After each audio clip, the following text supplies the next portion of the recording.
This is an awareness test. How many passes does the team in white make? Go!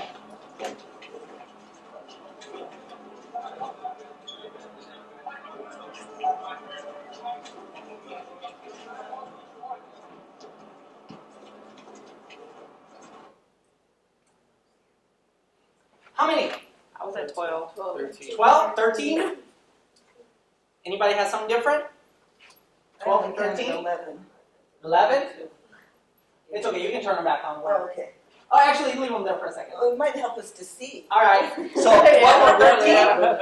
All right, so 12 or 13. So, The answer is 13. But did you see the moonwalking bear? Don't make that What? No. Go!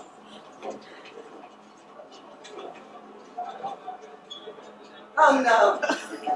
Wow. Was he really there? No, that did that. That one wasn't there before.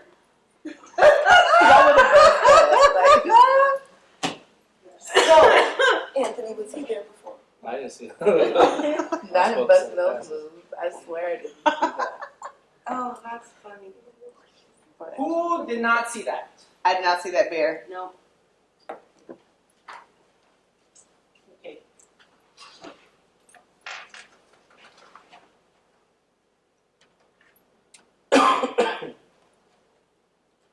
Can you hold on to this for me? Yes. So, here's the thing. A lot of times, we go through our work and we're trying to figure out our purpose and we do all this stuff. And this thing that you're looking for is literally right in front of you. Right in front of you. Yet most of the time, we spend all of our time paying attention to the wrong things. I think about how many of us didn't see that, and I think about that's a good representation of our program. It's these kids that fall through the crack, that go through the motions. It's our staff that could be checked out, that doesn't have the opportunity to excel. So I point to my trusty laptop because every learning community meeting that we've ever had, you have sat there and I have stood here. And as much as you wanted to listen to me the entire time, what you were really looking for was right in front of you the entire time. You were just looking at the wrong thing. Let me show you.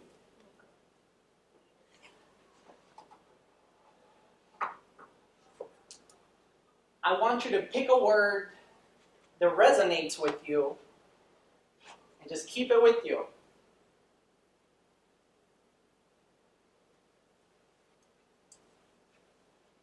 And it was sitting there right in front of you the entire time.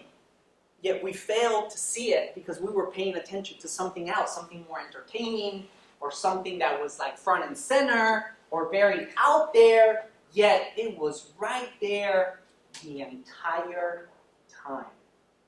So, and let me see if this works. You remember I showed you this before? That's my actual 3x5 card, right? That I wrote many, many years ago. And when we talk about finding purpose, we talk about as long as you're clear on what is the end goal, what is your purpose, then everything else just becomes part of that process. So that's my card, and a lot of times we in after school come into this work because we think we're going to do a whole bunch of this with all of these kids. What we fail to recognize is that the person that changes the most out of all of this? Think about that for a second.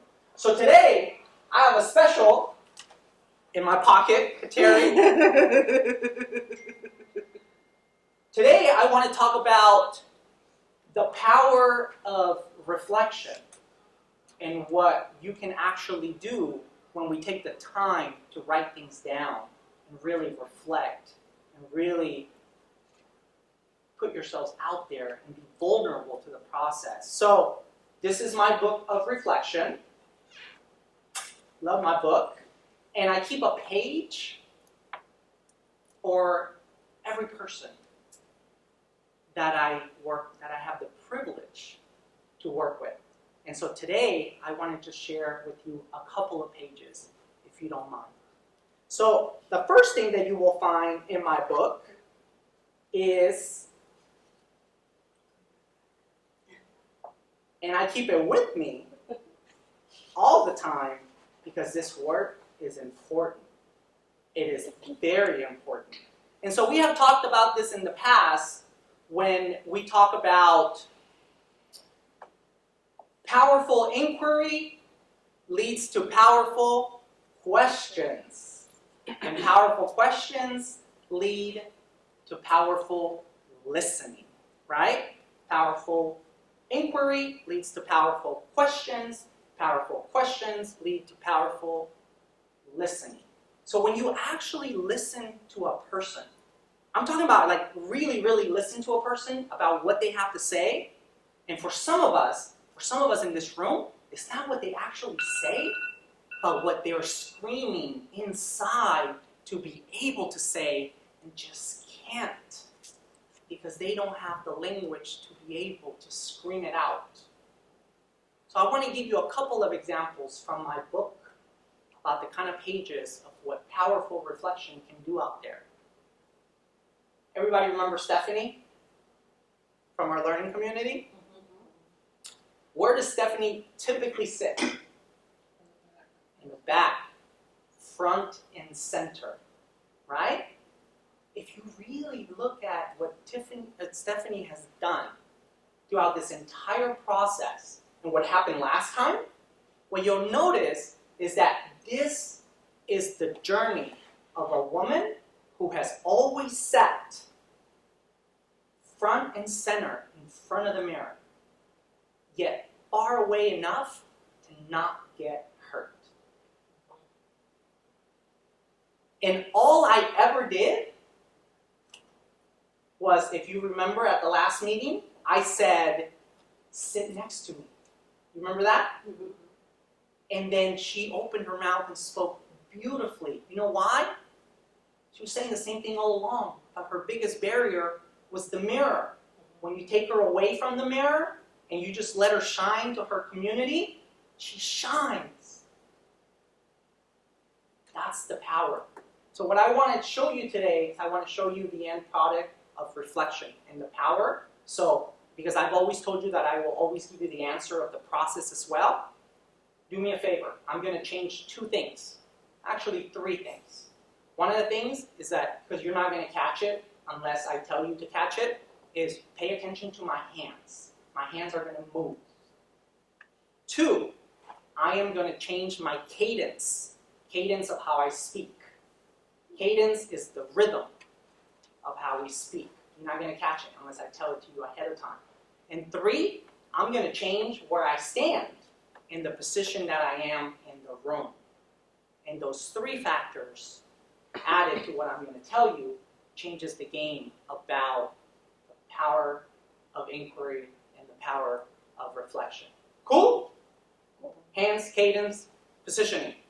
So, when we think about my book and we think about the pages, right?